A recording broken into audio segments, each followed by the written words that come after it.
Last week, Rhode Island held its primary election. Of the state's 754,222 registered voters, just a tiny fraction actually came out to vote. Only a few contests had primary races to determine the nominee for the general election in the first place. But the real problem is that once again, the Ocean State sits dead last on a list of national rankings by state. Now that Hawaii has seen the light, we have the very last primary election in America. So who cares, you ask? Are you kidding me, says I?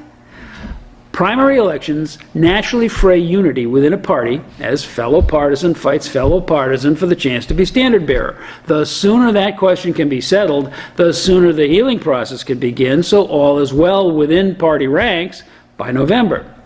In federal elections, those for U.S. House and Senate, there is a bigger problem. National donors won't contribute to a campaign that might be cut off at its knees by a primary loss. But by mid-September, when Little Rhodey makes its decision, all that national money has already been handed out.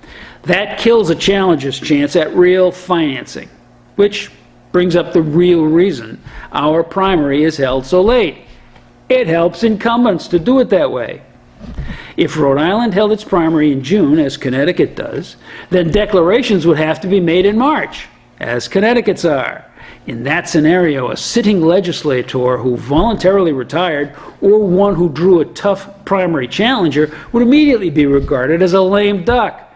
That member's power ratio in the chamber he or she served would plummet. No elected official wants to make themselves invisible while there's still horse trading to be done on the floor. And therein lies the rub.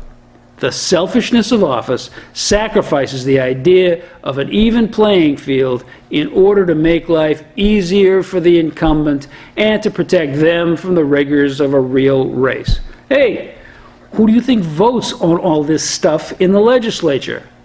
Incumbents. So this gross shortcoming in the Rhode Island electoral calendar will probably not be corrected until we wise up and hold a constitutional convention. And even then, as they did in 2012, the forces of status quo will fight us tooth and nail.